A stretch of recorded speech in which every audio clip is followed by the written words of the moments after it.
প্রত্যেকদিন আমি ঘুম থেকে উঠে মাম্মামের কাছে যাই, মাম্মামকে ঘুম থেকে তুলি। কিন্তু আজকে হয়েছে কি, ঘুম থেকে উঠে ও আগে ঘুম থেকে উঠে পড়েছে, উঠে আমার কাছে চলে এসেছে। এবার ও ঘুম থেকে উঠে পড়লে ওর মা ওকে বেরোতে দেয় না, কারণ বাইরে ঠান্ডা বলে। কিন্তু আজকে হচ্ছে কি, ও ঘুম থেকে উঠে বাইরে বেরোবে, আর ওর মাকে সোয়েটার টুপি ফুপি সব ভালো করে পরিয়ে দিয়েছে, পরিয়ে দিয়ে ও আমার কাছে হামা দিয়ে দিয়ে চলে এসেছে। আর সকালবেলা একটা টিপের পাতা নিয়ে এসেছে, সেই টিপের পাতা দিয়ে ও টিপটা নাকি আমাকে করে।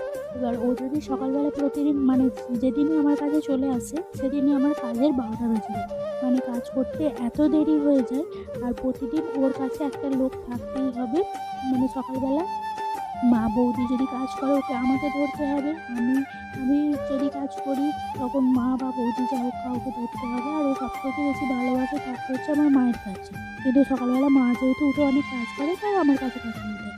তারপর প্রতিদিন ঘুম থেকে উঠে নিজের মুখটা দেখে কটা পিম্পেল মুখে বেরোলো আর কটা ঠিক হলো, একটা ভালো হয়ে গেলে সেটা আনন্দের খবর, তার পাশ দিয়ে আবার একটা বেরোয় সেটাই দুঃখের খবর। যাই হোক, তারপর ঘরটা হচ্ছিলো এইরকম অবস্থা ছিল, এটাকে গুছিয়ে আমাকে মানুষ করতে হবে প্রতিদিন সকালে, এটাই মেনলি আমার কাজ থাকে। তারপরে এই বাজে জিনিসটা আমাকে খেতে হয়, যেটা মানে গন্ধটা এত বাজে, বমি পেয়ে যাবে খেতে খেতে, মানে যে খায় একমাত্র সেই জানে, কিন্তু কিছু করার নেই। প্রবলেম ঠিক করতে গেলে একটু তো খারাপ জিনিস খেতেই হবে। তারপর হচ্ছে বড় মাদের বাড়ি গেছিলাম, যেহেতু মাম্মাম বায়না করছিল যে আমাকে মানে ওকে বড় মাদের বাড়ি নিয়ে যেতে হবে। বড় মাদের এই পাখিগুলো না ও দেখতে খুব ভালোবাসে, আর ও হচ্ছে একা যাবে না, একা ওখানে থাকবেও না, ওর সঙ্গে কাউকে যেতে হবে। প্লাস হচ্ছে ওকে ধরে বেঁধে মানে ও মানে আমার যেই যাক, মাই যাক বা বৌদি যাক বা আমি যাই, মানে ও তাকে রেখে দেবে তার সঙ্গে, আসতে দেবে না। ও দেখবে পাখি দেখবে, ওর সঙ্গে যে যাবে তাকেও পাখি দেখতে হবে। আর এই পাখিগুলো হচ্ছে এখানে বোধহয় 4 রকম না 5 রকমের পাখি আছে। যেহেতু দাদা একটা বড় খাঁচা কিনে এনেছিল, প্লাস ওদের থাকার জন্য কলসি টাইপের ঘরও করে দিয়েছিল, এখান থেকে ওরা ডিম পারবে বাচ্চা ফোটাবে, তাই জন্য ওদের একটা থাকার ঘরও করে দিয়েছিল। তারপর হচ্ছে মাম্মামের ওর পাখি দেখা হয়ে গেছে, তারপর কুকুর করে হেঁটে মা বাড়ি চলে যাচ্ছে।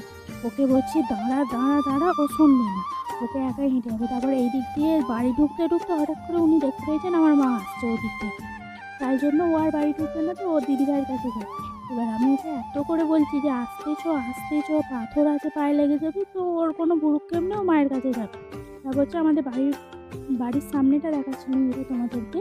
বাড়ির সামনেটা, আমাদের বাড়ির সামনে প্রচুর গাছ বসিয়েছে মা, যেহেতু একটু গাছ বসাতে ভালোবাসে, সেই রকম আমাদের গোটা বাড়ি করার পর বাইরে এই সাইডগুলোতে একটু করে জায়গা আছে যেগুলোতে মা প্রচুর গাছ বসায়।